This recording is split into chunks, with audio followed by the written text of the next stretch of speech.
we agreed that on the first draw, everybody will introduce her or himself 5 minutes, because if I would introduce everyone, it would take too much time, so 5 minutes. But our goal is in principle a discussion, so not a monologue, but a discussion, but on the basis of what you report to us. And I think we would start with the two colleagues from Munich, with Mariia Kovalchuk, perhaps first, from Ludwig Maximilian University, Munich elementary. Right, so I'll introduce myself and give it. Yes. Okay. So, exactly, my name is Mariia Kovalchuk, and I'm a PhD student at the Ludwig Maximilian University in Munich, at the Institute of Eastern European Studies. And basically, this semester was, last summer semester was my first experience teaching a course heavily focused on Ukrainian history of the interwar period. And here I would want to bring a few points. First one, which be focusing on the prior knowledge of the subject within the students. And here I think very valuable would be my experience on working on the research project where I analyzed the 20th and 21st century Ukrainian history in German textbooks, history textbooks in schools, and basically trying to see over the period of the past 20 years, have anything changed about depicting Ukrainian history. And actually trying to discover the main departing points on which the students who are coming into the classroom after their high schools, what kind of knowledge do they bring when we talk about the Holocaust in the Eastern Europe, or about the Holodomor, or about this general state-building processes in the Eastern Europe. So basically, I would share just a very few points here, but we can discuss it, of course, later. So basically, as mentioned already before and yesterday by my colleagues, the first associations and the first points of connection to the topic of Ukraine are scarce, and the problem is that we don't really have any sort of comprehensive integral narrative on Ukraine, and this is not. I don't think it's a great problem, because why would German textbooks have an integral history narrative on each Eastern European country? For me, the problem is that when we speak about the Holocaust, which is a great point for the German students or students with a background in German education, it is the point which is being used to compare everything to it. And so basically, when we started our discussions on the Holodomor, that was constantly the tendency within the students to try to compare it somehow, to try to bring this historical streit into the classroom and talk about the genocidal nature, then to draw parallels to the today's war, and the sense why actually the genocidal point of this war is so important, and how is it connected to the 20th century and Ukrainian-Russian relationship. So, but at the same time, when we think about the Holocaust in the minds of German students coming for the first time in the university classrooms, I also want to talk about, or just very quickly bring in a memo study on the culture of remembrance in Germany, done by the Foundation Remembers Responsibility and Future and Institute of Interdisziplinäre Konflikt- und Gewaltforschung here in Bielefeld. And basically what they said is, when we ask students about young people, 16 to 25 years old, about the Holocaust, it's mostly the association with the concentration camp. And when they gave, of course, like the mental mapping of the Holocaust, Ukraine is not there at all. So the whole story of the Holocaust by bullets, for example, is absolutely not existing on the mental mapping. And even in this research, there is just like a cut where there is no Ukraine on this map. So basically, you cannot even suggest anything that is happening, because you don't have the geographic space available for that. So basically, therefore, the question of if there is a special moral responsibility of Germany among the young peoples, and understanding of whether there is this special moral responsibility of Germany regarding Ukraine because of the German war crimes during the Second World War. If Ukraine, of course, does not exist on the mental map, there is no correlation between this special moral responsibilities, or even needs to go a bit deeper into how does it correlate with today's approaches, or needs to talk more about what is happening as a genocidal war is again happening in Ukraine. So then I would want to maybe talk a little bit more about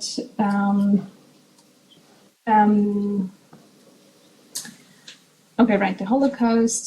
Why is this relevant? And I think why is this relevant to actually talk about what kind of background and prior knowledge do have students? Because I think that we can address exact those gaps and distorted lenses and views on the Eastern Europe much better than just by giving them the material we think is right and relevant for them.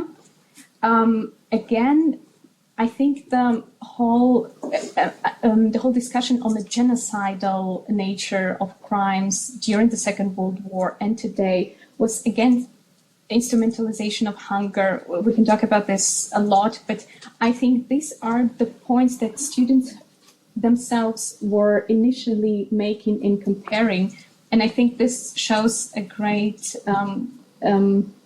deal of how do we actually can approach these things. And basically this whole extensive background in memory studies that they do have in their schools, we can use in order to talk about other genocidal practices, and we can just bring it into that frame of the knowledge they already have.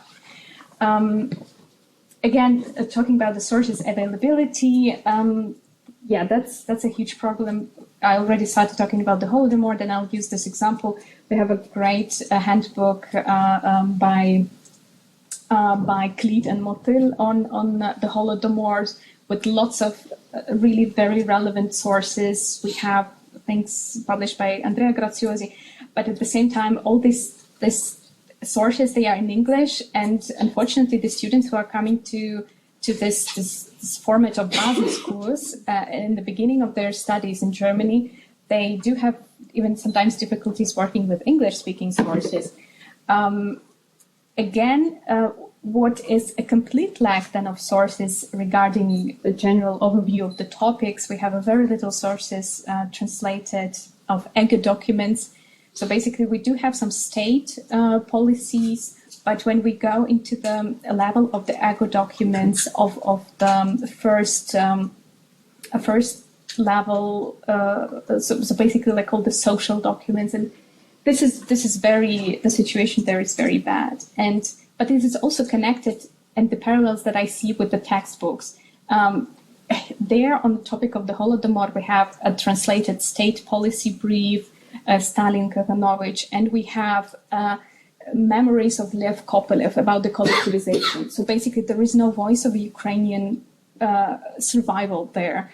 And that is also the problem, because the voices of the Ukrainian people are not, or the biggest part of the population that suffered from it is not at all present there. Right, and concentrating also on the call to action, what I wanted to say is that I just also don't want to be just negative or realistic. It's not being skeptical or negative, it's just being realistic the way it is. I also wanted to say that we truly need, and I would love to use this opportunity when we are here in this space all together, when we can think about on how can we deal with the problem of the translated resources. Because I mean, in an English-speaking world, we have lots of projects, and we have projects as a Curie publishing, who are making this available on the institutional level.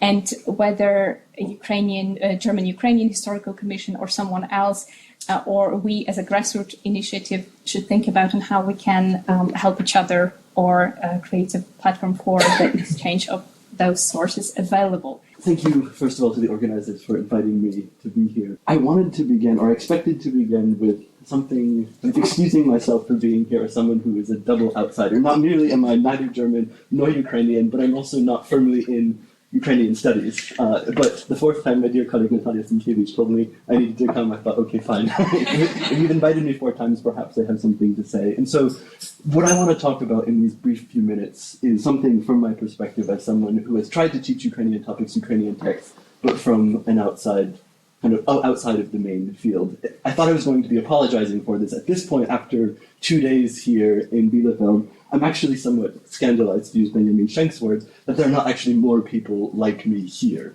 I think if Ukrainian studies is to succeed in some way in being institutionalized in German universities, in Western Europe, we need people like myself who are, say, in Polish studies, in adjacent geographical disciplines, Russian studies, the Baltics, Turkish studies, East Central European more broadly, to be trained and capable and interested in Ukrainian topics. So what I want to talk about is a little bit of how I have attempted to do this in some of my own teaching in Munich. And what is particularly important in my experiences teaching in Munich is that virtually all of the courses I've taught have been relatively early career kind of courses. So courses designed for students at the very beginning of their studies, whether it's the basis course like my colleague Mariia Kovalchuk has just been discussing, where students are learning how to read text, how to cite texts, how to talk about history, or a particular kind of Übung that is designed to be a kind of general introduction to the field. So because of these reasons, I have attempted largely to avoid having narrow geographic or chronological specificity. So my attempts to teach Ukrainian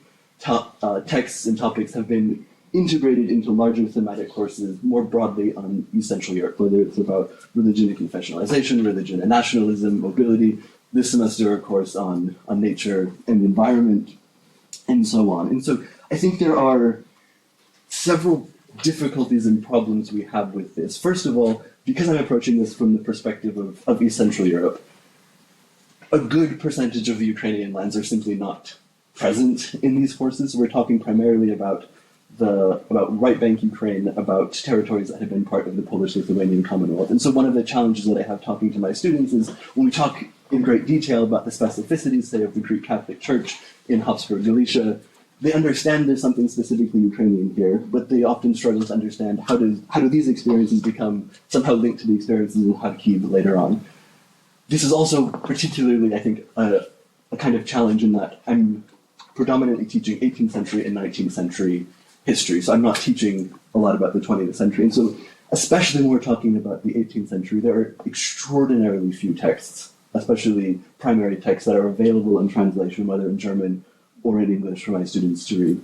And this isn't simply Ukrainian text, but in teaching this semester, I'm teaching a course on the partitions of Poland, where I want Ukrainian Ruthenian voices to have a dominant role. There's virtually nothing I can give them that are from within right bank Ukraine. This isn't, even the Polish texts we have are almost exclusively intellectual, kind of high elite male texts. We have virtually nothing in translation, even from elite Polish-speaking women in this period. I think this problem is particularly evident if we look at this recent volume from Frank Sisson, Kohut, and I'm blanking on all of the other editors at the moment, so my apologies to the other editors. But this new, nearly 700-page volume on 18th century Ukrainian history. I haven't read every page, so I can't speak authoritatively yet, but virtually none of these texts focuses primarily on the experiences within the Polish-Lithuanian Commonwealth. For any very understandable reasons, we're interested in Ukrainian statehood, some kind of Ukrainian autonomy, sovereignty that we can discuss much more when we're talking about Cossacks and we're talking about the Hetmanate. However, this means that these voices are just very invisible in these courses. And I've taught several times Professor Portnow's article, Unsere Leute identifizieren, which I think is very great at demonstrating this problem of this invisibility of Ruthenians in the 18th century, both from Russian and Polish perspectives. However, it would be really great to be able to better complement this text with an actual voice from a Ruthenian. What are Ukrainians thinking in this particular moment? The few texts we have are largely focused on ecclesiastical issues, and while I find synodal proceedings of Zamość incredibly fascinating, 18-year-old German students in their first semester of university studies are not particularly excited about this, and so I don't want this to be their first experience with Ukrainian history, because I don't want to scare them. So, because I see part of my role in these courses in thinking a little bit more broadly and integrating these histories is a kind of propaganda, kind of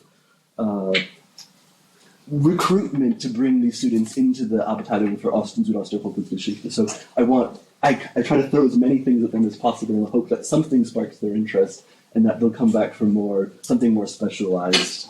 So the last thing I will say, and then I think I need to stop talking, is a more institutional point, and that is, in our faculty at LMU, I think it's, on the one hand, very good that we have an incredible amount of flexibility in the actual content we teach in our courses. We don't have a real set curriculum. This means that in the aftermath, say, of February 2022, it was relatively easy for us to have courses on Ukrainian topics. However, and Francisco, you know much better here than I do, so correct me if I'm wrong, but I think this coming semester, because of various changes in the teaching staff at the particular moment, I'm not sure we have any course that's focused entirely on Ukraine. And so I think we need to think very carefully about how we can collaborate in order to ensure that Ukrainian studies becomes more institutionalized within these curriculums. And this means not simply developing Ukrainian studies, not developing simply institutes for Ukrainian studies, not teaching exclusively courses on Ukrainian topics, which we need. I'm not saying otherwise. However, I think without people like me in Polish studies, people in neighboring disciplines, being interested, being equipped, collaborating, co-teaching, I don't think we're going to have much long-term success in ensuring that Ukrainian studies becomes a standardized part of German academic curriculum. Thank you. Let me stop here.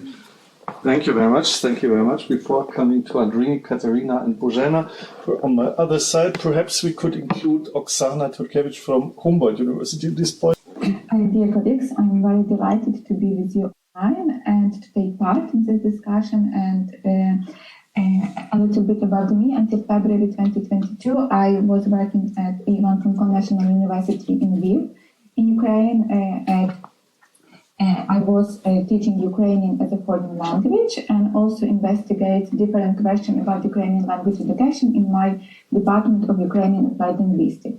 And then I moved to Austria and shortly to Berlin, where I received I received an opportunity to Ukrainian language in the context of multilingualism and multiculturalism in Berlin. And I have had postdoctoral fellowship for Volkswagen Foundation. And now I'm still continue to work at Humboldt University in Berlin, Ukrainian as a heritage language in Germany.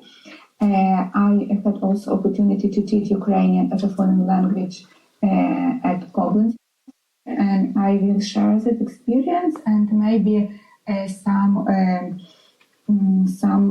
another interesting question according to the perspectives of teaching Ukrainian language in the context of Ukrainistic, and opportunity now to investigate Ukrainian language in the context of heritage language linguistics.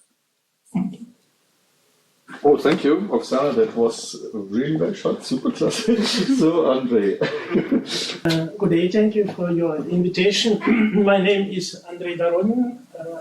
I'm Russian, and I must say it, I hate, ich hasse, like you all, the Putin state and the Russian imperial ambitions, and I don't excuse the crimes of Russia, and I don't excuse for Russian people. What can I do for Ukraine? I revise the Russian historiography and Russian imperial narrative. Sorry, I don't know English, so with your permission, I will read my thesis. I can share my experience of transferring knowledge about the history of Ukraine in Germany on the basis of my reports at German universities in 2022-2023, namely in Kiel, Münster, Mainz, Gießen, and Munich. Among other things, in one or another way, they were devoted to the question of when modern nation is born in Ukraine. An international research project, which I led from 2015 to 2022, was dedicated to the modern nation building in the east of Europe. From a comparative perspective, we published 6 books, including the collective monograph, When There Nations Born in Eastern Europe. I published this monograph in December 2022 in Vilnius. This book is about the beginning of the Ukrainian modern nation, of the collapse of modern national idea in Russia, and about the failed nation of Lithuania in Kyra.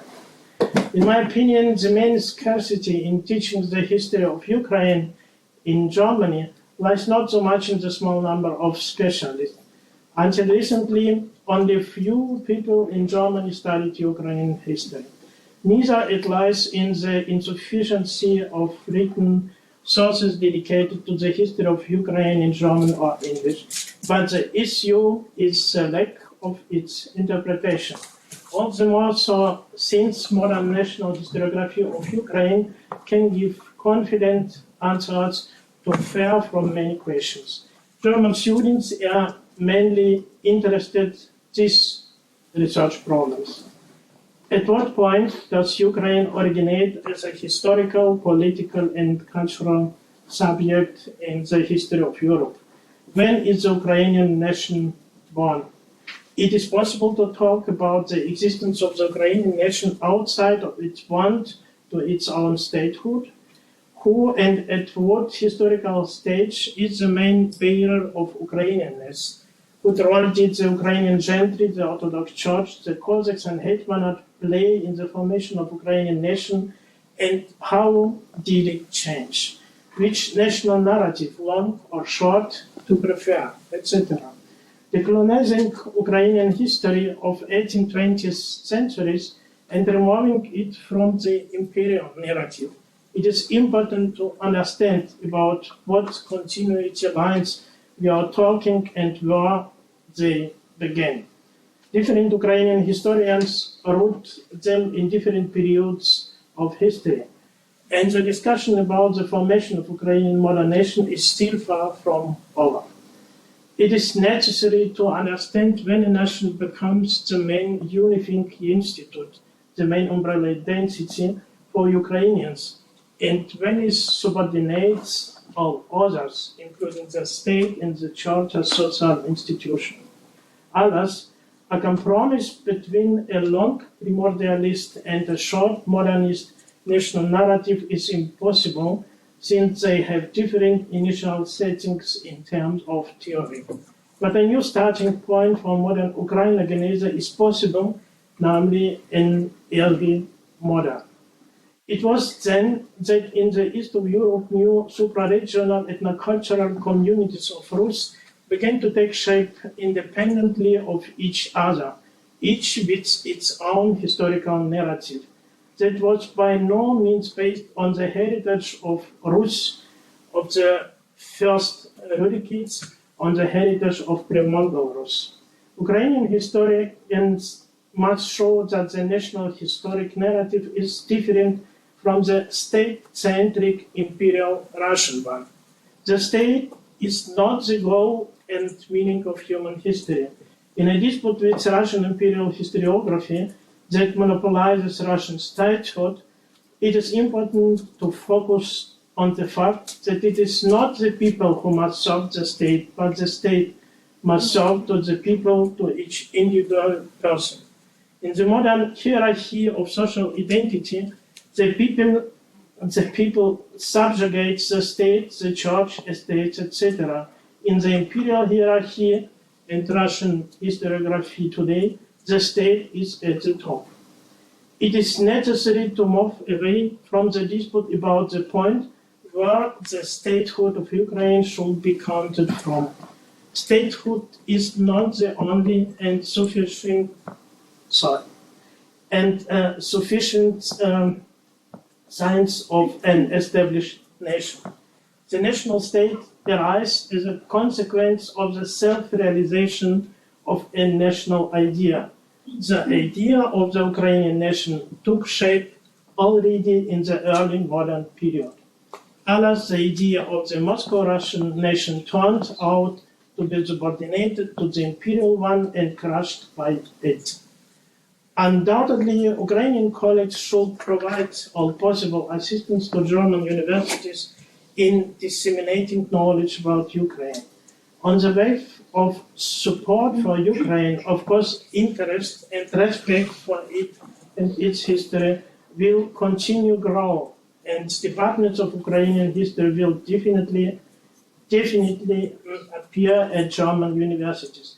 But while the war is going on, Ukraine will continue to be considered in the context of Eastern European history, in opposition to Imperial Soviet Putin's Russia, in interaction with the history of the West Europe, Rzeczpospolita, and certainly in relation to the pro-Mongolian ethno-cultural tradition of the Rus. In my opinion, the task of today's Ukrainian historians is to fit the history of Ukraine into the European parts. The Rus of the first decades was an organic part of European history, and from the 14th, 15th centuries, southwestern Rus, subsequently Rus Ukraine, constitutes itself and chooses its new paths. During this period, it no boundaries with old Europe. Of course, the context is of great importance. I think Ukrainian historians face two primary tasks. The first is to nationalize its history within the framework of an official narrative independent of the Moscow-Russian state, to show now the notion of primordial origins which unites Ukrainians of all stands, regions, confessions arises in this lands, and how this idea of Ukrainianness becomes the parent of national idea and Ukrainian identity in the 19th and 20th century. And the second is to Europeanize its history, as there were no hermetic and ethno-cultural traditions in Europe, and there cannot be. It is important to show that already from the 15th century Ukraine knew no borders with Latin Europe, but for several centuries it was part of it, absorbed its tradition and influence. It was integrated into its cultural, religious, and political space and Sprachraum. Ukraine did not know Russian messianism, did not have imperial ambition, did not oppose itself to other lands of Europe. It functioned in frames of historical and cultural coordinates of both Europe. Well, Andrej, as I see that you not have to cut, could you bring the rest afterwards into the... It was super nice, thank you, but I see that there is just a cut at this point. Thank you very much. Kateryna, it's Okay, thank you for the chance to come here and to share some my ideas and my experience. I'm Kateryna Tryma. I'm a member of the team of Research Institute of Higher Education in Ukraine, and also I am a professor of the Chair of International Relations of National Aviation University. And here in Germany, I do research in Universität Bayreuth in Zentrum für Hochschule. What task I have?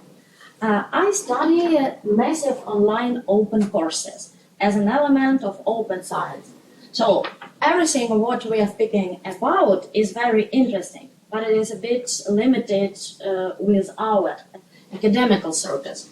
And my focus is on how to deliver the ideas to wider context, I mean to other people, not only university rooms, but also wider social groups.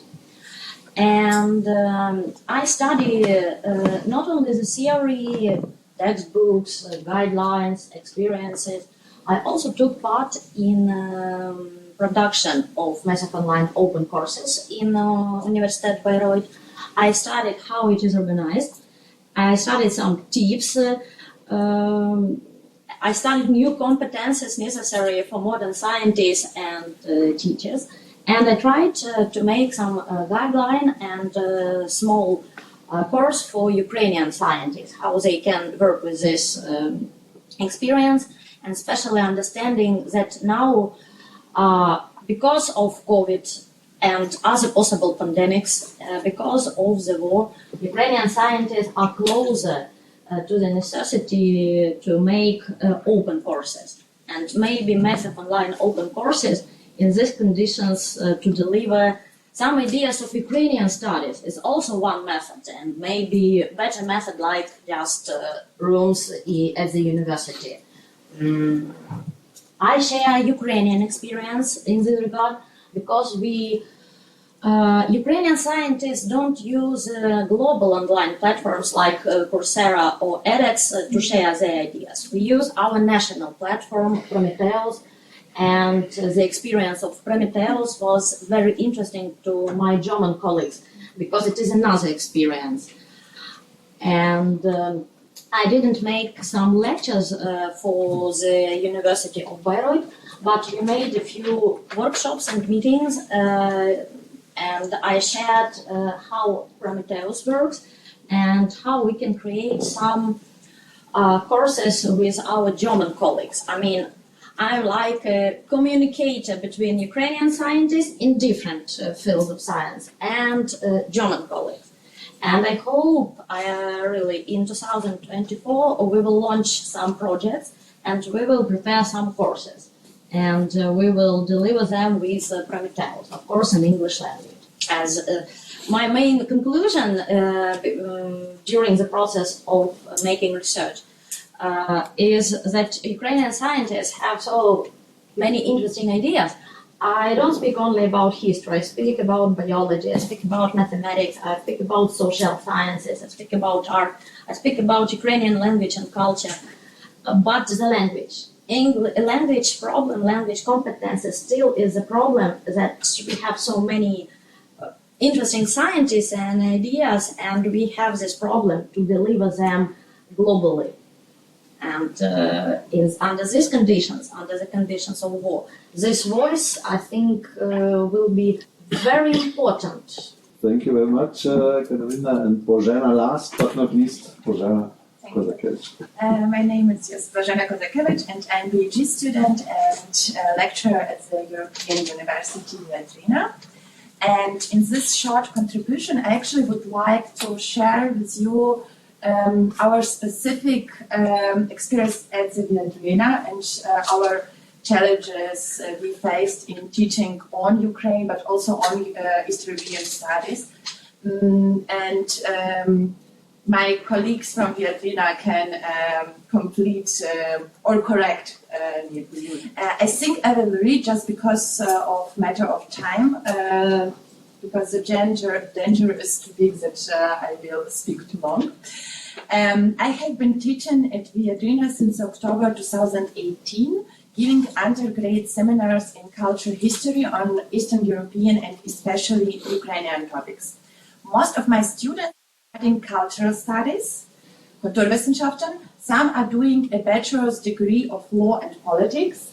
There are also students in law and economics, because Viadrina places great emphasis on interdisciplinarity, and we have that part, we spoke about it, which is why bachelor students also have to attend courses offered by other faculties. It's often that we have in the seminars people who are not studying some humanities.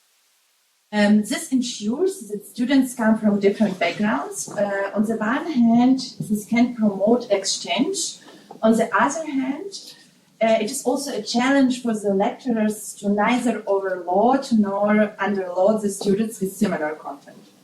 In addition, students from the first and the last semester happen to be in the same course, which in turn creates very different preconditions for the work in the seminar.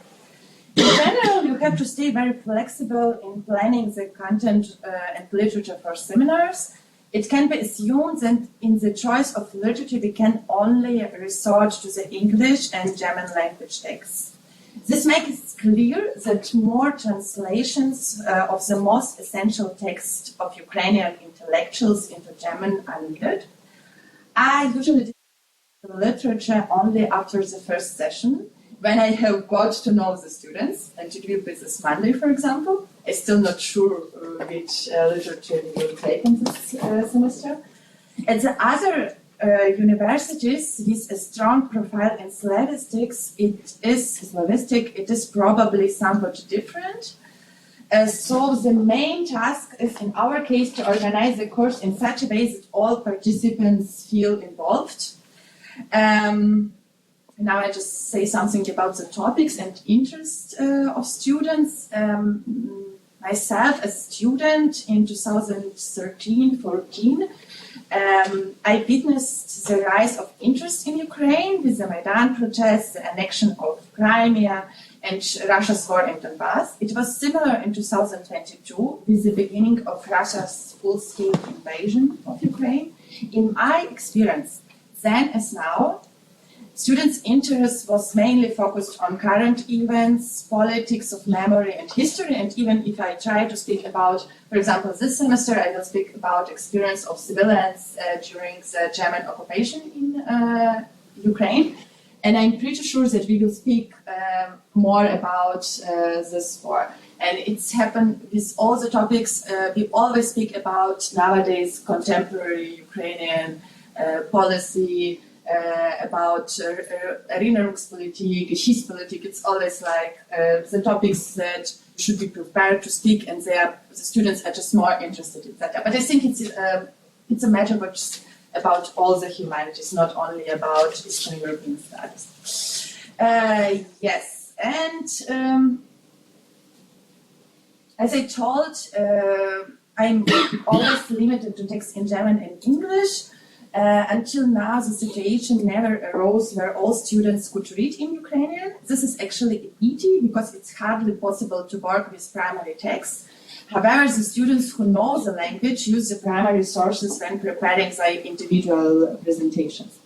I'm already used to the fact that in the seminars on Ukrainian topics, one is faced with many stereotypes, such as all Ukrainians collaborated with natives, or Ukrainians were more anti-Semitic than anyone else, and so on.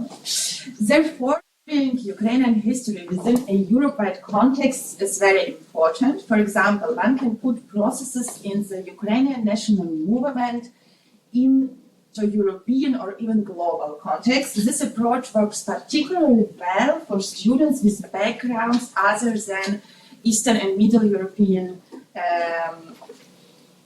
I believe that approach of showing Ukrainian history in its entanglement is the most productive way to study it, and this is what we intend to do at our newly established Viadrina Center of Polish and Ukrainian Studies. And I always see that I have mostly almost students with very different origins and from different nationalities, and it's work very good when they compare some Ukrainian topics with topics they know from their countries, and then is a discussion very fruitful. I would say that it's maybe also like challenge, but on the other hand, it's also help to make it global. Actually, I don't like that word, but we try to make somehow everything global. Yes, and to summarize, I would like to mention 3 points that I think are important for research and teaching on Ukraine. More Ukrainian language courses for all levels, translation of the most important texts by Ukrainian intellectuals into German, and I really emphasize it should be also into German because our first semester students, they have problems to read in English. And it's German academia, and I think we just have to accept it. I hope it will someday somehow change. Yes, and last but not least, the permanent I hate that word in all the languages, institutionalization of Ukrainian studies. Yes, thank you. Thank you, Bozhena. Thank you very much. So we have mostly a little bit more than 1 hour to discuss together. And before coming to the very important question of Ukrainian language, English language, and all of this, I heard from mostly everybody of you this central question about the real Ukraine studies, or doing post-colonial studies, gender studies, the male or female voices, the Historikerstreit, Shoah studies, and the big context where perhaps the specific Ukraine point would disappear. And I personally just came to my mind when I 2008 took over the Ukraine summer school in Greifswald at the Krupp-Wissenschaftskolleg. Before it did George Grabovich, and didn't know him before, and he asked, so how will you do it? And I said, totally naive, yeah, it's not difficult. I will do the comparative literature, the Russian-Ukraine relations, and the Polish-Ukraine, all of it, German, Habsburg, Ukraine, and I will do Jewish studies, because Chernivtsi, all these towns were three-fourths Jewish, and gender studies, because principle, you can't do it in Ukraine and in the United States, Canada. It's so ideological. You got totally right. This is not a gender summer school, and not this is not a Jewish summer school. This is a Ukraine summer school, and you will destroy it. And I thought, a lot of respect to today, but we were totally. And so I know what we are talking about.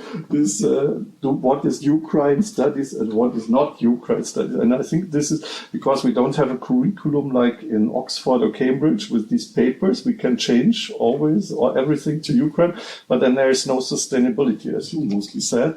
If the wave is over, then we just don't do it anymore. That's the big question. And I think that's for me a very crucial question. And of course, everybody is allowed to join in, but I mean, whoever wants to start with adding more is welcome to start. Yeah, Annette, perhaps first, and Francisco. Maybe the interesting thing in Jena, we were, you could say, a bunch of philologists, and we have a few historians there, and we spoke a lot, like you, Bozhena, about the lack of sources in different languages. And I know there are already projects. There's already a project going on to make a kind of Ukrainische Bibliothek, like we have it. So we have a lot of flags. We have it for the Poland, we have it for Czechia, and we don't have it for Ukraine. So we are doing this. But there's also a big lack of intellectual history and maybe of some kind of anthology of important sources. We have an English one about intellectual history with small chapters, which also is not very popular. Many people don't know about it. It's from the 90s, I think, or 96 or something. And I wanted to ask once again how much can we learn about Ukraine, especially in cultural studies, without being a scholar of Eastern European studies, without being a scholar of Slavic languages, how much, and maybe it's also the question you raised, we not only want to reform our discipline, we also want to bring out, multiply our knowledge into a German society, an Austrian society, and Swiss society probably, and how much is needed to read in the original, to grasp our problems and the misunderstanding between Western Europe and, for example, Ukraine. So it's very general, but maybe you could reflect a little bit. Should I start? Because you have been addressed. Okay. I mean, it's very difficult, and I think we should discuss it actually also at our university about cultural studies. I think it's a question. How do we teach? What is it? I think we spoke a lot about it, and I think that why I am emphasizing it with sources, because I place myself more like a historian, even with that background with cultural histories, with cultural studies. But I think that it is just important that students learn to do it, because sometimes I'm reading better. Like the papers, like bachelor papers, and I just know that people they trying to write historical work in history, but they just don't know how to work with sources, and I think that's the problem. It's okay when they don't read something in Ukrainian, but then it would be nice they read some primary sources in French or in even English. Just just to learn how to do it, I think it's very important. I have no problem. I mean, I would like to have one time that opportunity to can read with my students in all the languages I would like to read with them, for example, for that course about German occupation of Ukraine. But it isn't possible. It is just situation at our university, and not only in our university, but I would say that it's because we don't have this in Petra that area like only Eastern European studies. But I always have people who read in some languages, and then I try to do it through presentation. I just try them to present some primary sources to their co-students, and sometimes it works very, very good because then students think, okay, maybe I can read some other sources where I'm capable of. Maybe may I only add some short thing? I think since we have the bachelor and master modularization of studying, Slavic studies, for example, is providing only one language mostly. When I started in my time, I had to learn some 6 languages and I couldn't speak them. But today we are stressing that students have to speak the language, not to read sources. It's not a historical, scientific approach, it's much more a practical approach. And so when students start with master, they have one language, have to learn a second one. And the time to go, for example, somewhere is also limited. You have a semester or something. So I think we are really struggling to maintain our area studies on the linguistic level we had once. It's totally different. They're much more better in English, it's my experience, but we could read a lot of languages and I'm speaking them all with an accent and I'm not able to, but we read a lot. And now it's not a scientific approach for the students, it's much more, you can work in Poland maybe because you can speak Polish. It's so different. That's also probably shifting from a scientific approach to studying to a more practical approach to studying. Yeah, I think to the language question we definitely will come on later perhaps, but the other aspect on this is if you do it on a philology basis as equal Slavonic languages, excluding Crim-Tatarian or Estonian or Hungarian or other things, or if you do this Kulturwissenschaft, cultural studies thing, or the area studies, it's all different. And what Andrej Doronin before said, the danger is always that you lose then the language by doing area studies or something like this. But perhaps let's first focus before going to languages on the other part. Franziska would be next, whatever would be the question. Well, it's not really a question, but just to endorse what my colleagues from the history front have said. I mean, this lack of sources in German. That is, I think, the problem everybody faces who teaches courses on Ukrainian history, and it's not just right about Ukraine in the 18th century. It goes to the 21st. There's just most periods in Ukrainian history you don't have the sources translated, and as Kyra was saying, we want to get people interested in Ukrainian history, and the more interesting sources we can present them with, the more likely we are to kind of suck them in and get them interested on a maybe postgraduate level.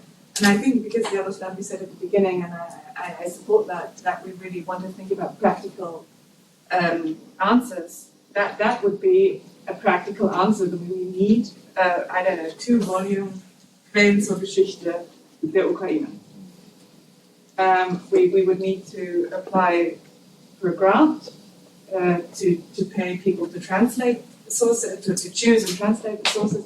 But I think that would, and we would have to include all the discussions. I'm glad you mentioned Crimean Tatar because it's the same thing. Crimean sources. Now, but that's really not a long-term solution. You do have Russian sources from Crimean Tatars for the Soviet period, especially, which you can yourself, translate with deep L, and then it's a bit fishy, but to read and to get them kind of into this whole issue, it's okay. But I mean, for writing even a seminar essay, you can't tell them, run it through. I mean, you really shouldn't tell them to run it through DeepL. So I think this like very kind of classical Quellengeschichte der Ukraine 18. bis 21. Jahrhundert would really be a practical way to go. Once I think that's a very good example because, for instance, Rory Finnan published last year this book on Crimean Tatarian, and he learned himself, he's perfectly speaking now Crimean Tatarian, but how will he teach it in Cambridge where nobody is speaking? That's once again the language question in principle, but everybody, you all said that there is a problem with the manuals, the male and the female voices, and even the non-existing Ukraine-specific voices. You all, in principle, mentioned this, but the next would be Yaroslav. Yes, thank you very much. Actually, I would like to talk more. I would like to listen more about language, especially the Ukrainian language. And my question is to Oksana Turkevych. She's teaching Ukrainian language in Germany, and so my question is, about the interest from German students. Do you feel the difference between last year and this year, and how many students do you have? Can you tell us more about it? Thank you very much for the question. And it was a little bit misunderstanding before I understood that I need to present myself, but now I can I have an opportunity to tell more about this experience and about teaching Ukrainian language. It is really a very big difference between February 2022 before and after this date. And in Germany, mostly Ukrainian language, there are, I could say, a lot of opportunity to learn Ukrainian language was in different universities as a part of Slavic studies.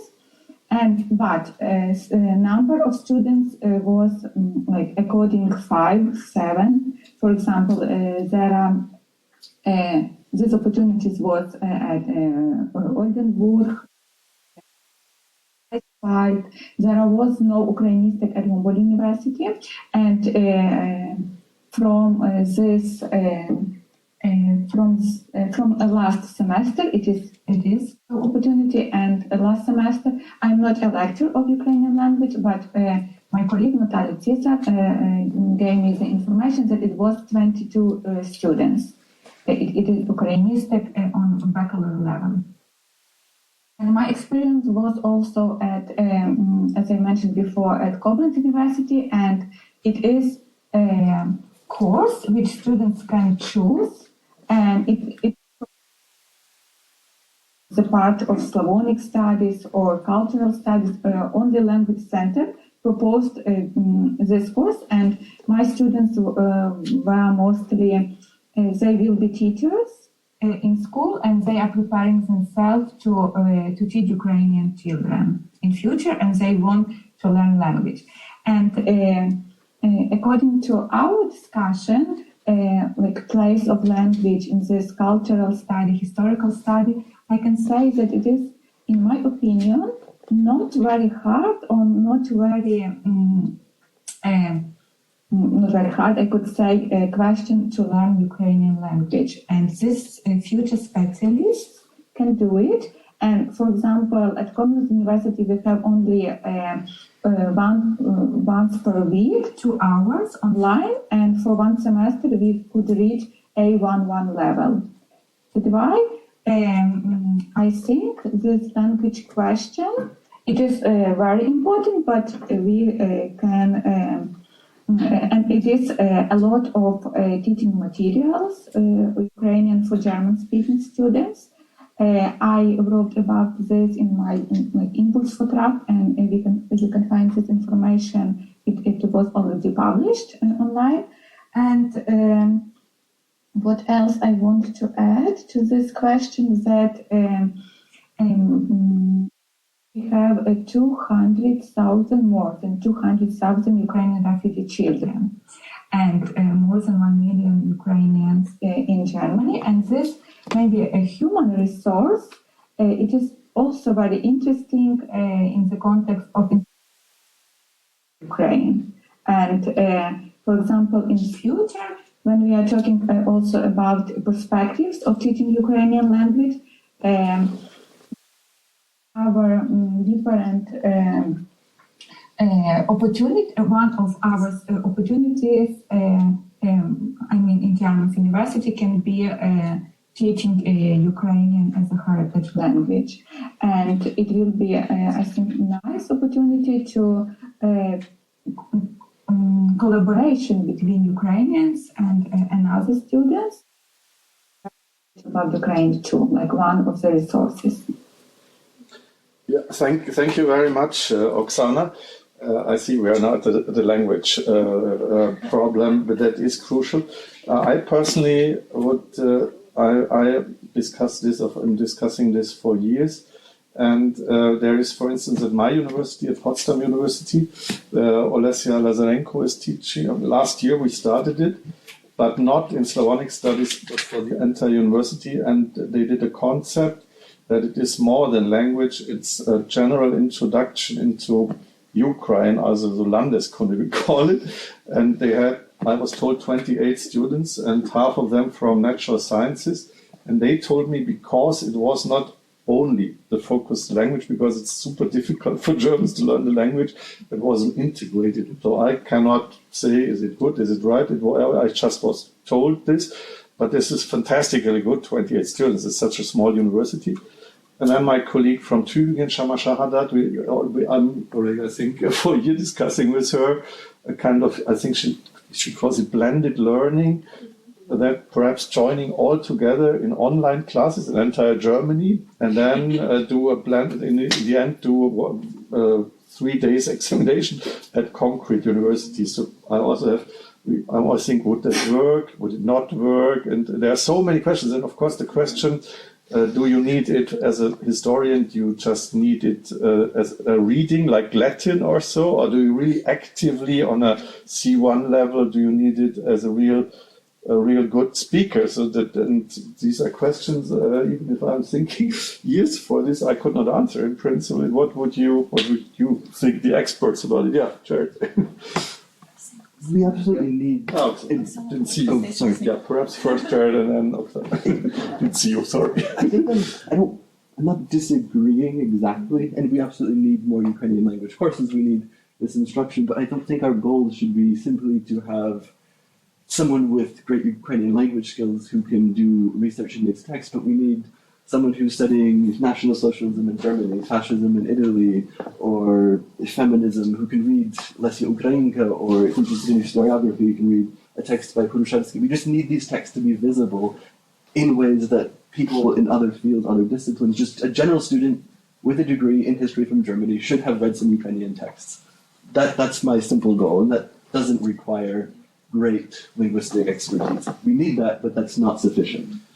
Now, first Oksana, Natalia, for instance, Andrej, to remember all of it.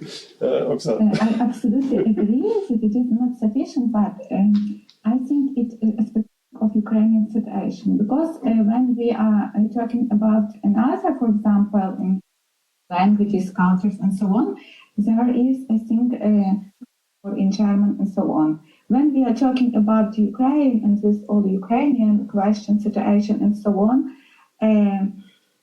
yes, we have some materials in English, some in English, but we have also a lot of materials, for example, of Russians, and mostly with propaganda and so on.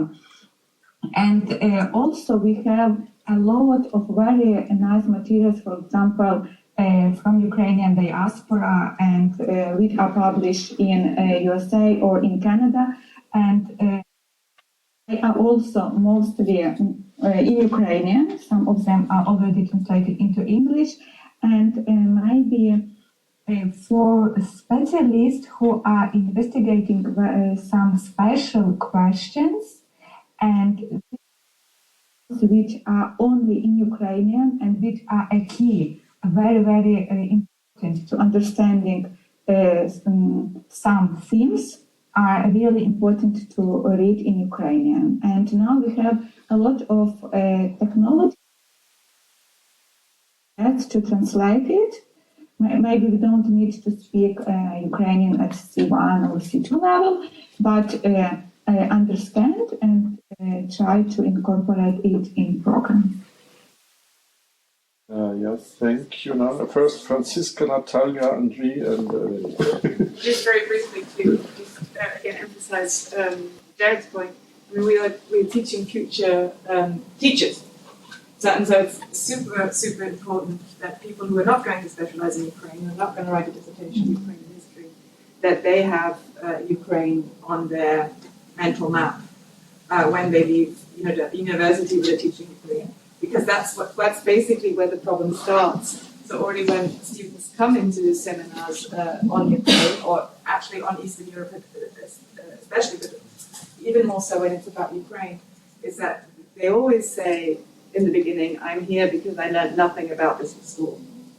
And in a way, that's already a little too late, because all the people who don't realize that they've missed something at school, they're not there.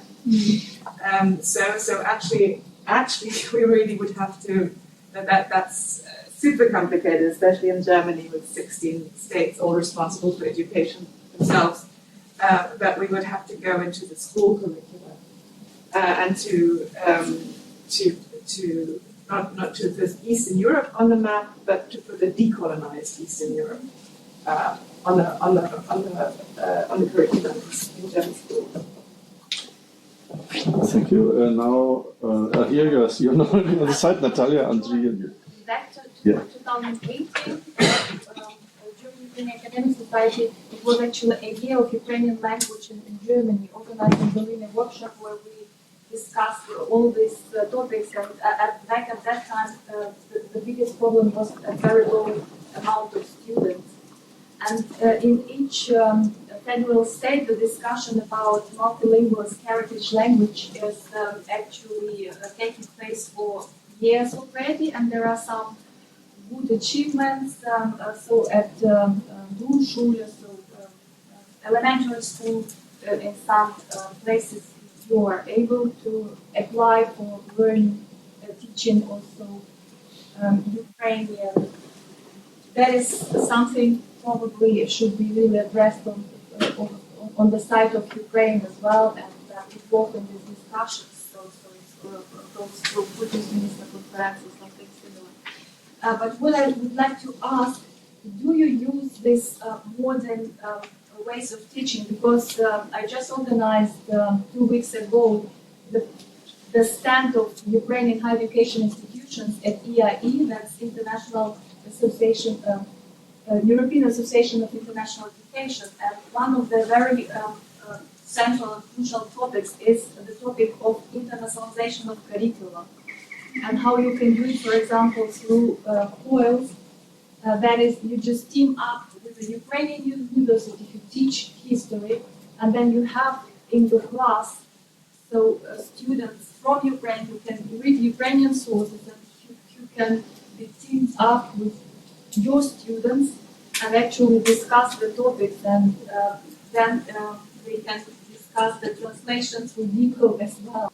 Do you ever? I mean, the heritage question, I think, is super difficult to say, because I'm the head of the scientific board of COCOPOL. That's the Center for Ukraine Studies for Polish at St. Marienthal, financed by the German Foreign Office under the pressure of I always call them the PiS, but the peace, or whatever they call it, government in Poland. And that is super difficult. I mean, if you know, this is perhaps this is even a separate point. But what about if we now not talk about the heritage, but about others learning Ukraine?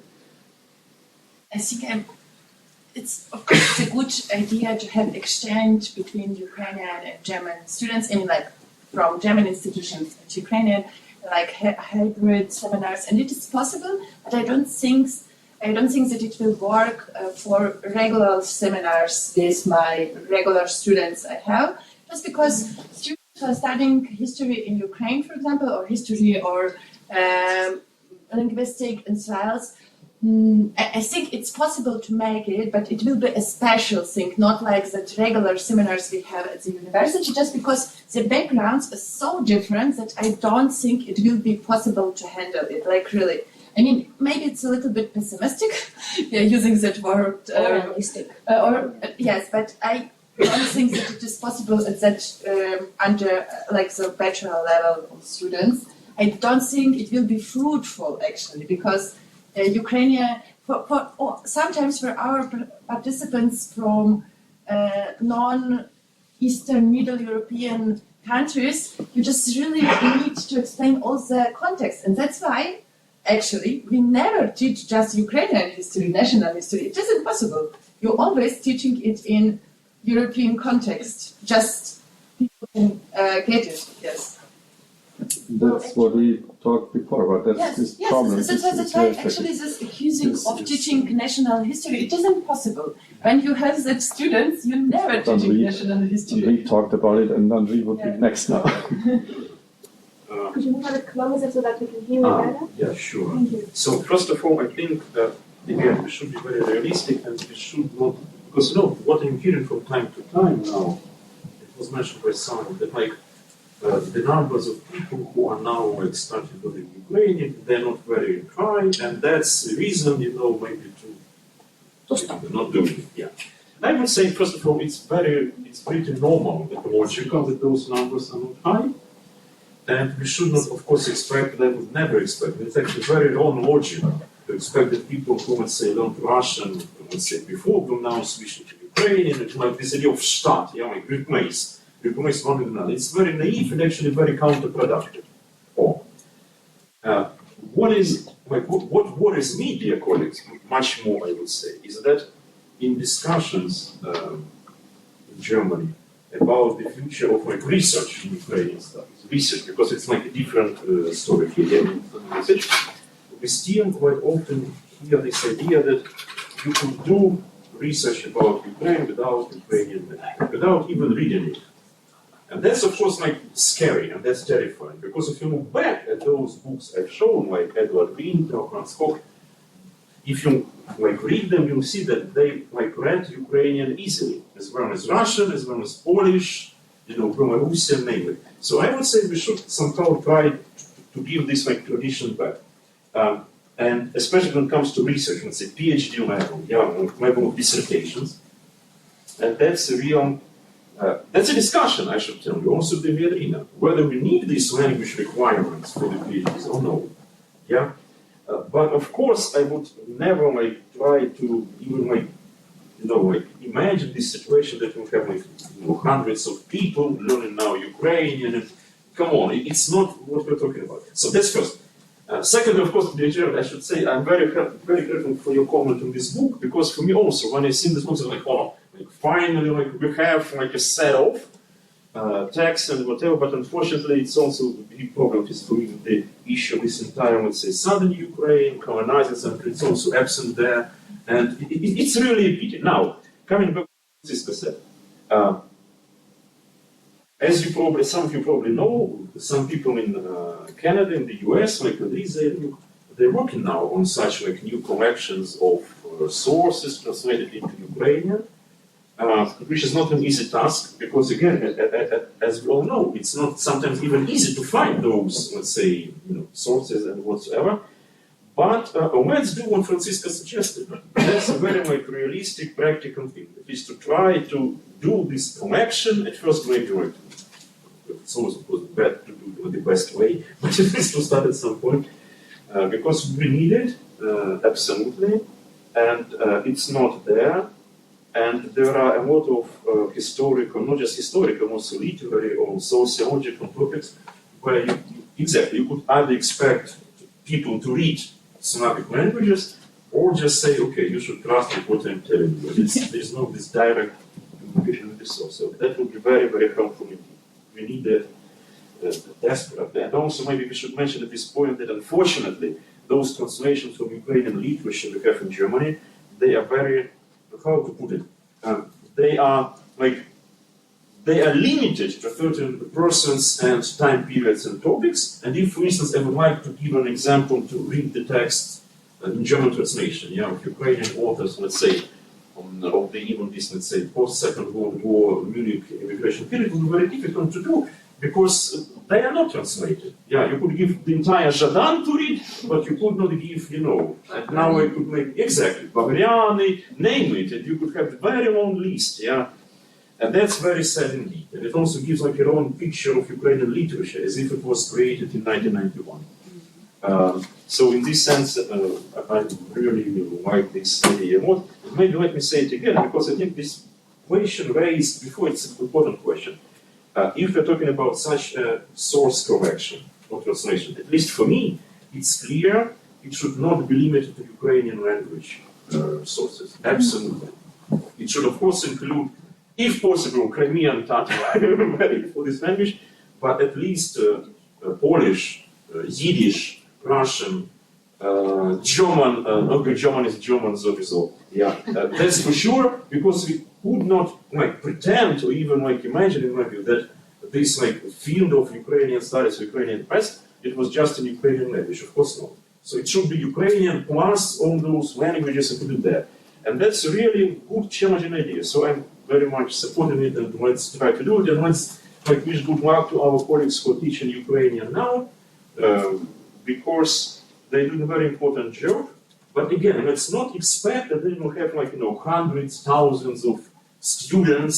I think it's not the point here. The point is that big universities give this opportunity. If you really want to go in depth and to do your research about it, you could just get this knowledge and include it into what you already have, and then it would be already a big success. And that's actually the story from Potsdam, Alexander. That's already kind of story of success. And No, thank you very much, Andrej. I mean, for me, it's always a question if one can, that's for me also a question, can one de-essentialize Russian language from Russia, Russian from the imperial? Because I traveled now to Riga, to Yerevan, to Tbilisi within the last weeks. You cannot talk Ukraine to them. It's a pity, but the language is there, Russian. And can you de-essentialize this language from the imperial? That's also a question. And because the students, I tell our students they should just learn now additional Ukraine, because for rebuilding Ukraine, helping Ukraine, you need it.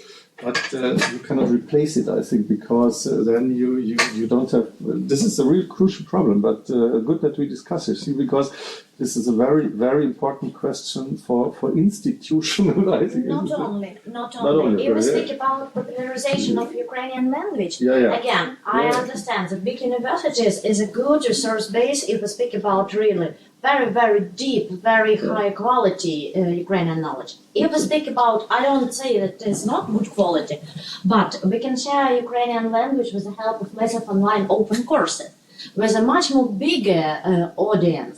And that is also a very big question to Ukrainian philologists. I'm not speaking about some standard examination like IELTS or TELT. I'm speaking about the possibility to create a Ukrainian level A1, A2 online course in English or in German. Maybe the audience will be bigger. That's right. And the possibility to read some Ukrainian materials. Again, I speak not about academics. I speak about ordinary, average people who here in Germany also know not much about Ukraine, and they read the messages created by Russian propaganda, and they don't read Ukrainian resources. And this is a very big gap, and this is a very big threat for the future. No, it would be. I mean, our topic is teaching experience gathered at German universities, but it's good that you are here because there are lots of people outside of universities who, out of idealism, say, now I want to learn for supporting Ukrainian language. Again, one crucial comment. But again, I see a very positive tendency. I know that in Germany it is such language centers like Institute for Internationale Kommunikation. I'm sorry, my Dutch is still very specific. And the Research Institute, Language Institute in Bayreuth, and they launched a Ukrainian course, and this course is rather popular within the population. Many people from university, of course, some people from local authorities, NGOs, but they started second second group because people want local population, German. I mean, not somebody who is connected with politics or history or university, housewives, coffee makers, I don't know, verkäufer in something not which is connected with a high quality academicians and universities. And it's positive signal. People want to know more. Yeah, that's super nice. You have first you, then you, and then you. Super short comment. Since all of us agree that a lot of translations will be needed in the upcoming years from Ukrainian to German and from other languages to German, and DeepL is not the quality of translation we agree on. I think that the bottleneck problem might be with the translators who would do it. And here is a small example from my experience since April this year. Ukrainian Institute is looking for people who will translate Serhiy Ketchik book. And we didn't manage to find a native speaker, so we'll go into Ukrainian-Austrian tandem for this, because all of the native speakers are booked. So we either have to wait for a year for them to start, or we have to agree on some other solution. So what I see from practice is who will be doing these translations if we have such a small number of people who are studying Ukrainian on levels which are higher than B2 and sufficient for translating sources and having also knowledge in history and culture. But I have to say there is a lot of young students, even this Valery Podpitnochini was translated by Lukas Jora, who is still a student, Jakub Bunderwald, who just started his career, people like this. So I think there are so many young, talented people coming. There's much more, I guess, than in other fields. But now, first you, then you, and then Yaroslav. Oh, Yaroslav won immediately to this, because otherwise, I'm sorry. First you.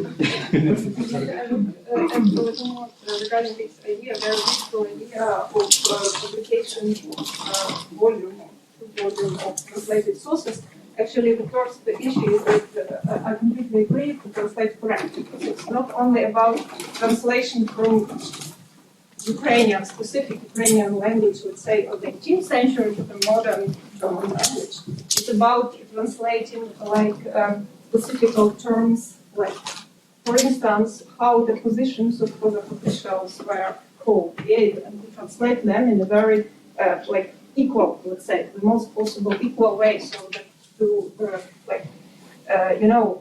to preserve this meaning, to give the idea of what is this source about. So it's, I guess that this can be like a project really of interdisciplinary character, because it means that historians, philologists, people who know what these sources are about and who can translate in a more proper way, they should really cooperate. And now, doing this volume in Frankfurt, for us it's another problem, how to include quotations from the Ukrainian sources of the 16th, 17th, and 18th century, because, even if we look for some publications prepared by Kyra or Hughes, we still will find some dissimilarities, even in the same terms. So it's, again, we come back to the question of yesterday, the question of terms, but not on terms of modern disciplines. I mean, disciplines which are dealing with the very present day situation, but the disciplines which are dealing with the situation of the 18th century. So I mean, it's a very question, the question of a correct translation in all possible understandings. This is one point, and another point. Since my Ukrainian affiliation is affiliation with the Mikhail Bushevsky Institute of Ukrainian Ethnography and Source Studies. Actually, our institute was founded in 1990, just after the declaration of sovereignty, in a couple of months. the very goal, the very idea to publish sources on the history of Ukraine. I mean, the reason for this absence of sources which we can propose to students, not only because there is no translation, but there are no these, considerable publications during the Soviet time. So we still feel this impact of this huge gap, which was in the publication of the Ukrainian sources during this decade of the Soviet time. And when our institute was founded, really the main goal was publication of sources. And again, since I deal with early modern history, our department, headed by Professor Viktor Berkhonenko, actually, what we are doing, actually, we are looking for sources. We do these heuristics in archives, libraries, museums, as all historians do, and we publish these volumes. We have volumes of the documents of Ukrainian hetmans, according to hetmans, of each of them. We have then archive of laws of Zaporožian Post, the only preserved archive which deals with the Zaporožian Cossacks, actually. We have publications mostly by Professor Yuri Mitzik and Ino Tarasenko, which deal with the religious history. So, I mean, if we are really wanted to conduct this project on translation of sources, we have even already published sources from which we can extract the most exemplifying one, the most useful in terms of teaching, and compose this volume or 2 volumes, but again, in cooperation of a broad circle of philologists and historians, just to make it as more, let's say, precise as it is. But I think we should add to this that I think more than 10 years ago, the Bundespräsident Roman Herzog gave an entire talk on how horribly bad paid are translators in Germany in comparison to their knowledge and to what they have to do. I think it's still today one of the worst paid professions, and therefore it's really difficult to find people who are doing it. And it's heroism that we have so many translators from Ukraine, from all these other languages. But that's of course a problem, the bad paid sources. But now it's you, and then Yaroslav. Yeah. So I have a rather concrete and practical question to the colleagues, probably like a experience exchange. Of course, I support an idea to create a reader from Ukrainian history as main sources, but we are sure, of course, the first such reader or the other, they will include the documents from the great narrative. Yeah. History, there are also some very separate and very concrete subjects we take for seminars and so on. And I just can explain what I did in pro seminar with the students in Münster, because they were just a very beginner. It was not sure that they choose the Eastern European history as their subject. So nobody in the group could speak or even understand Slavic language. But the course was a pro-seminar. It was devoted to the the Soviets, emancipating policy and women's policy and so on. And for me, it was important to just give them a certain citation of from the Soviet documents in Russian or Ukrainian. I just I had no time or resources to translate it myself, of course. Then I did translate a part of a text using DeepL Translate, I think is a good program. Then I just proved it from the content, of course, that it's 100% right.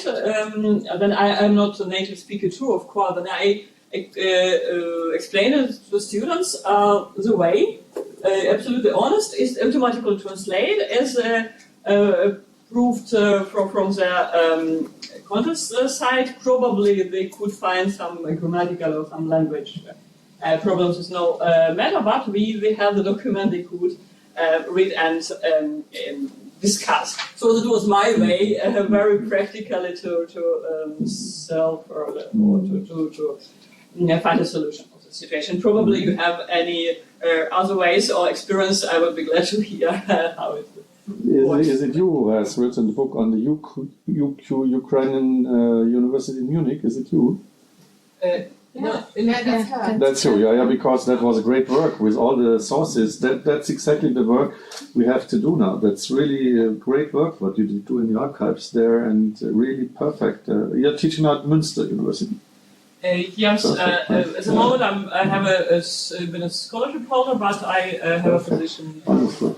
for the year. Wonderful. I still Yeah, perhaps was it? Did you? Yeah. It would be you and then Yaroslav. I think we should differentiate between our policies within academia for teaching and research and public outreach.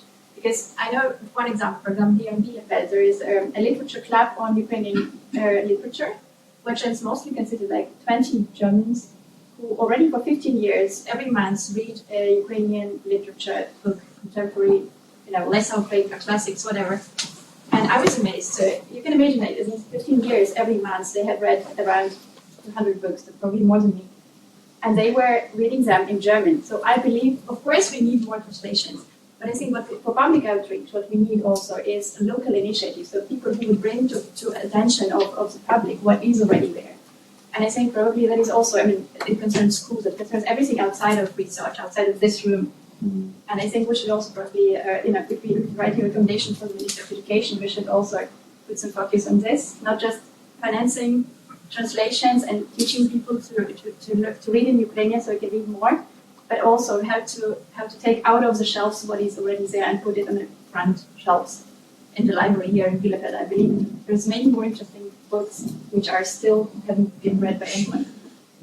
To do this, I even would like to add that we had Julia Ladrygina, who wrote this perfect book on Olga Kovalchuk at this Philadelphia State University, and she translated now texts that were never translated from Olga Kovalchuk into English, and she read it with my students, and that was so fascinating. This is the work that has to be done because the student could not read it. They could not there's no access to it, and that's a really crucial thing to do this work you are talking about. But now we have so many. First, we it have would also the books already online somehow. It's only that people don't know that they exist. We have also older translations from Mariia Kovalchuk, and things. Now this first Yaroslav, and then you. You, and then you. I have a question to Professor Portnoy. Half an hour, I think. Yes. So you mentioned a translation of Kruszewski's book, and so I'm interested in. I'm actually very surprised why his book wasn't successful in German academia. And what was the problem with this book? Was the problem in translation? Because we're talking about translation, or was it this problem with interpretation of his text in German academia? Why I am asking it? In Ukraine, we have a lot of Ukrainian historians, wonderful scholars who write their books in Ukrainian language. So for them, would it be enough to just translate their text to German, or what should they do to be successful in German academia with their books in German language? I understand this is a very, very big question. So, Alexander, do you allow me to say Yeah, sure. I think because of the technique, Andrej, perhaps they have it a little bit closer to the machine.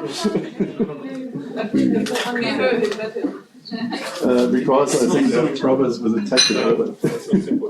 No, it's okay. As you all know, dear colleagues, this interesting project by friend Sisson, and other colleagues, right, to make the modern, if you may say so, translation of entire Kruszewski history into English. Exactly, and it's finished, which is amazing, and which is even more amazing, every volume is properly commented. So it's not just about, come on, you could not translate Kruszewski nowadays anymore without comments and stuff like that. And I would say for me personally, this English language translation is valuable actually due to comments and introductory articles, and not Kruszewski himself. So, going back to 1906, dear colleagues, it's like a different world. It's hard to imagine anymore. So, first of all, Kruszewski himself, he was not easy to read in any language, in Ukrainian also, let's be frank about it. So, in this sense, seriously, it's also about the question of style. We could translate like anything, but it should also be properly written, right, and explained and contextualized. So, that's first. Secondly, I would dare to say as a historian, it was published in German a little bit too early. Because again, 1906, okay, the revolution in the Russian Empire already happened, but like not enough. If, let's imagine the publication of this volume during the First World War, maybe 1913, 14, 15, who knows? Maybe it would be, perceived differently. In 1906, in the German language context, Ukrainian topics still were, very marginalized. Very, very marginalized. Korshevsky, of course, believed that his narrative would immediately change it, but it doesn't work like that. There should be kind of an interest. And actually, maybe let me use this occasion to point this problem that the problem is not just that we don't have maybe enough translations. It could be discussed enough, not enough. Yeah. The problem is how to create, develop, enlarge the interest in it. Okay? Because if in Germany, if you have like an incredible desire to read all of Bachriani in German, it would immediately be published. But there is no desire like that. Okay? So again, Korshevsky should be contextualized, but Kiyev's story, successful story of making Korshevsky English language available, suggests us that we need, and that's of course for this project in Franciscan Martin is kind of almost done. Yeah, it needs to be properly commented and contextualized, because just giving some quotes, it's not enough anymore. It should be properly contextualized and commented. So that's a real academic challenge for all of us. Yeah. So my direct question, so these books and also the ones you were mentioned, are they digitalized and accessible at one place? You mean translations? No, original. Original, if you are talking about my institute, we have website and most of sources, they are like available in PDF format. And I would add to what Andrej said, that really just, I guess, in recent weeks, the first volume of Grushevsky became fully available online. And I, again, in my editorial work with my volume, I just checked, tried to check some terms and just generally looked at all the structure. And I was really very positively surprised with this huge editorial commentary work, the huge work which was done by the team, how to properly make this product of the late 19th and early 20th century really attractive. And what else? In English, Grushevsky is much more easier than in Ukrainian, really. Just my impression. Well, my question is because there are lots of now initiatives, and also, for example, I work very closely with the German National Library of Science and Technology, and we're organizing also a conference, it's the International Conference Open Science and Innovation. There is a lot of research about knowledge graphs, so using technical tools to conglomerate different publications to the same topics, and they should be digitalized. That's very important. That's also your topic, this open access, that you really can, you don't have to be in the institution, but you have access to these sources. It's a super important topic, I think, even for people that are just not connected to institutions. But I think the next was you, I think. Okay, thank you. I didn't realize I was It is now you. There was actually a question from the online audience by Lidia Beresnaya and Lidia Beresnaya, Lidia Beresnaya. Greetings. And she will also come in the afternoon, and she also teaches at the University of Münster. And she wanted to pose a question directed to you. And she said that, she also teaches that she thinks that you can teach national history to German students according to her experience at the University of Münster, and she will also talk about it after the lunch. And that was in a seminar about Polish history, though, with 70 students, and she would like you to talk about whether there are any differences between teaching Polish and Ukrainian history in this respect.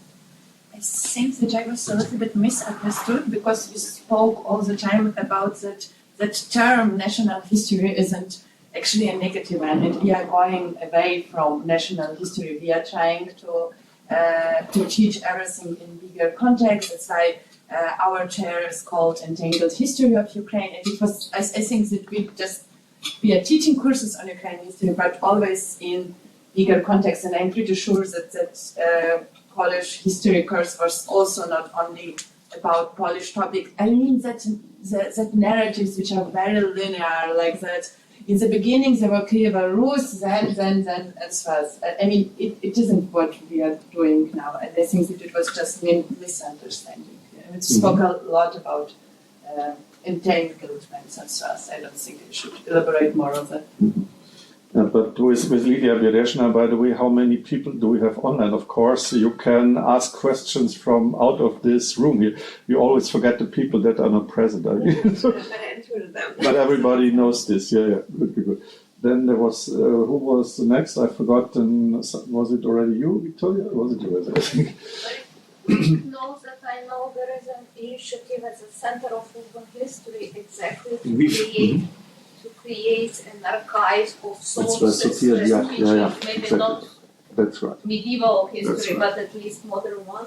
And they are outreaching to the historians and asking if you need something, you can ask them to come there, or if you translate it yourself or did some smaller bits, this could be also a place where to archive these documents and then to work them properly into sources which can be shared for teaching other courses as well. That's where this is. That is Lviv Center for Urban History. It's good that you are mentioning this. Very important. Yeah. Was there one more question? I mean, you. Yeah. Just an announcement. If we're talking about translations, Ukrainian Institute has a program which is called Lysyak-Rudvinsky Program Supporting Ukrainian Studies Projects Abroad. And every year we try to support financially initiatives, which, let's be honest, 80% are about different ways of translating sources, books, materials. And this year we will also launch the program. It's unofficial yet, but the official announcement will go. So please check Ukrainian Institute website, and if you have any idea what we need to translate, how it needs to be promoted later, just write it as a project and apply for the program and get some financial support. Perhaps by this I could add something else, because since 2008 I'm the head of the German Association of Ukraine Studies. I mean, I think Kai Struve and some others are a member there. And I mean, there was really not too much interest, to say it like this, in this institution. But now there is this big interest, and there was founded the German-Ukraine Academic Society. But these are mostly people from Ukraine with Ukraine language, and this is the ideal combination. But I'm always thinking if we could be helpful. We have only little money by the memberships, but we could give this little grants. But perhaps we could, I'm always thinking we could perhaps help finding something, if you have an idea, because I'm since 2008 thinking, how could one improve all of this? But I mean, there's Frank Olszewski, Gerhard Simon, all the people mentioned are members a long time before me in this society. But somehow it's always it's not enough money, and always this question: how could we help? Or the German Ukraine Academic Society, we are mostly linked together, but I think there could be still much more done that actually is done, but we would need somehow more input from outside. I mean, the next meeting our meeting is at 10th of November, if anybody is interested. So you're always welcome, just only to mention this, because we're always discussing how could we help translating sources, how could we bring people together, but we are a small society, and but if you have ideas, it would be always useful. Then there was some more before. There was one hand more from here, or was it not? I mean, we would have a few. If not, then I have just one more question in terms of where are we. when we prepared this workshop, we had plenty of ideas what we could do else, and we had a long to-do list, but not everything could be materialized because of organizational tasks. But one of the ideas was to go systematically via Vorlesungsverzeichnisse of selected universities in order to look what is really there in terms of the mass of seminars somehow related to Ukraine. We didn't manage to do it, and I wanted to ask whether you know of similar initiatives, perhaps by someone else, whether someone has just tried to count, to measure the presence of Ukrainian issues at German universities in this very classical way that we wanted to go but haven't managed. I'd be very helpful grateful to hear your thoughts about it. Ukrainian Institute has a study of Ukrainian and Crimean Tatar studies. I mean, different places where Ukrainian studies are included as a separate studies or within the Eastern European studies. So you can check the website with a report and also an online map where it can be checked in which centers. And we tried to reach out to as many initiatives as we could reach, but also if you don't find yourself out there but you're still involved in Ukrainian studies, just send information. There is a button, inform about yourself, so use the button and share the information. So from this point, and I know that the founder president of Ukraine also had the very similar research. They tried to find and map all kinds of Ukrainian studies, and I will need to find the link for that. Yeah, and I guess that this is on the level of institutionalized. Yes. The current studies. Am I asking about the level below? What is individuals? Yeah. Because it's very difficult to grasp. And the President's Fund is trying also to reach to individuals. I'm not sure if they have something on the website already, but they are trying to develop this. Okay, there is a direct answer. No, it was only, I wanted to add that we had this kind of institution, the Kleine Fächer Initiative, and they made this mapping. Yeah. And I remember we also tried to get funding there and through the initiative, and they said to us 2019, also 2018, no, Ukraine is not a small, you're part of Slavic studies. And so we in Slavic studies, they put us out of the initiative because they said, you don't, it's not, if they are counting you, you're too big. And so because of Russian studies, Polish studies, Ukrainian studies, and other weren't regarded a small topic. And I want only to remember there was state funding and everything, and we struggled, and there was the Slavistenverband who tried something. And because of this kind of master narrative that Slavic studies is bigger, and it wasn't called Russian studies, Ukrainian studies didn't succeed. They said to us, really, also in the Volkswagen, something like, oh, you exist, it's enough that you're part of Slavic studies. We said, no, we don't exist. Ukrainian studies doesn't exist. That you could say. And they didn't understand the topic. And I only want to remember this kind of mapping, which was a state mapping, which somehow was active only before the pandemics. Okay, but this is again a very important. It's an institutional thing. I know. It's at the institutionalized level, and what I want to say is the level below. I don't know what really happens on the ground. But the thing is, they thought that a small topic is a topic which is not institutionalized. That's what I want to say. Okay. It was only the other side. It's like you're a small topic if you're not institutionalized. Okay. There is one direct answer by Hanina. I wanted to make a bit of PR for her. Hanina is a guest from Göttingen, a sociologist who will write a report about this workshop. She's not on the program, so that don't lose her from sight. So, but yes, I teach social sciences at the University of Göttingen, and in the last past two semesters, I provided two research seminars about discourses on Ukraine in the German society, and we worked with our students with the methods of Rainer Keller. This is a theologische Diskursanalyse, and we will also publish first a volume about discourses on Ukraine. And also with Andrej Doronin, I will say something about our publication series, Schriftenreihe at Springer publishing, and we will start with this publication series as soon as possible. I think it's important, but nevertheless important to mention that even I have quite a lot of failed applications because of all of this, because in the former times mostly every application I sent was accepted, but now it's exactly what Andrej said. It's always you are under suspicion that you do national studies or this is Bandera studies, and it is, I mean, me, totally, I mean, but even I'm under suspicion now of things like that. And if you then ask, then I had often, after I got renounced the letter that I don't get it, I was angry and I said, I want to discuss it with you. At least I want to have some courses. And it was of course, you don't get anything written, but it was always disturbing things like, yeah, no, Ukraine is, we only do transnational. It is a Ukraine as such. This is not what it is in our, not unser Förderziel and not the goal of our institution. And you could really, I got so angry by this. I mean, it's important that we mention this. I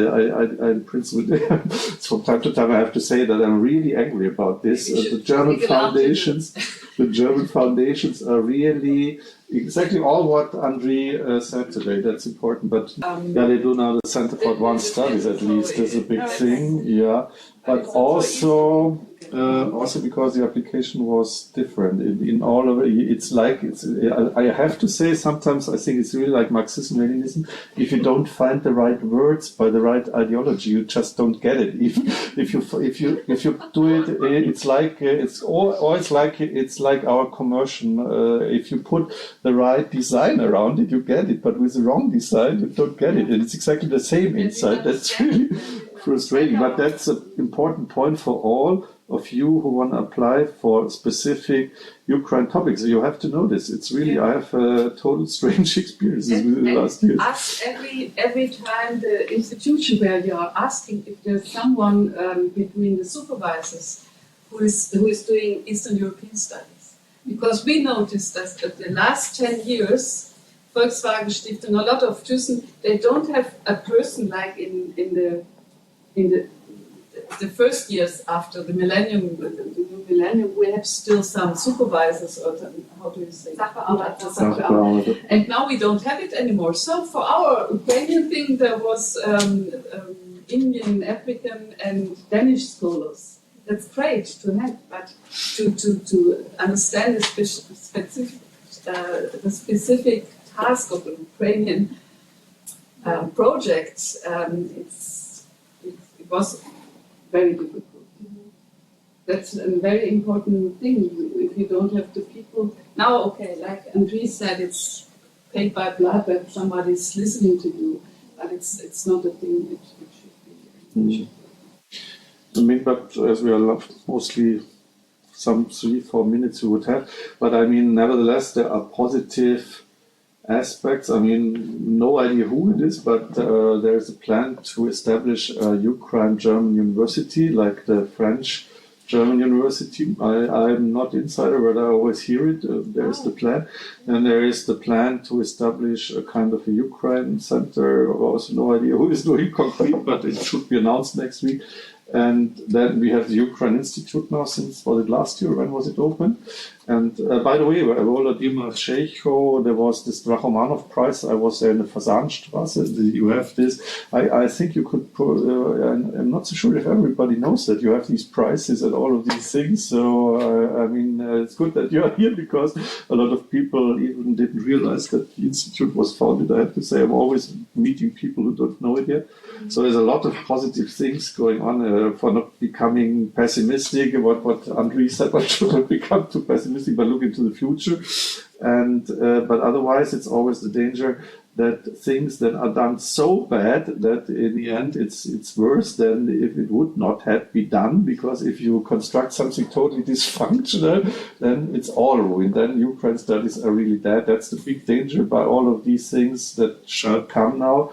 Because what you hear, what some politicians think, how it should be established, you think, Jesus Christ, how shall this work? So it's in principle, everybody of you should be careful and add to this what Benjamin Schädler said. It's you who are really, it's your future. And of course, they don't ask you personally, but if you discuss it, don't let just the politicians do the things. It's your country, your future. I mean, I just say it like this, but it's good that we meet here to discuss all of these points, and even after lunch, all the other topics about Ukraine studies beyond Germany and all other things. But I mean, Germany is especially bureaucratic, and if they start something, in the end, sometimes there is some so crazy new institution that you think, who founded this strange thing? But because 500 people are starting to make plans, and then there are compromises, and it's something nobody ever wanted. So that's the big thing. But there's really a lot of goodwill and money by a lot of persons and politicians and all in Germany. And so the situation, it's exactly what Benjamin said. The situation, it's now the situation to do really some reasonable things, because I think it will not be for years like this. It's exactly now the time to do it, and I think then we could, it's 1:30 and the lunch would wait, I think. So thank you all, especially you, for getting the input from your institutions, how you are doing this great work every day, every week and every month. That's the most important, that everybody who is individually at his institution doing this heroic job. I mean, so thank you for you.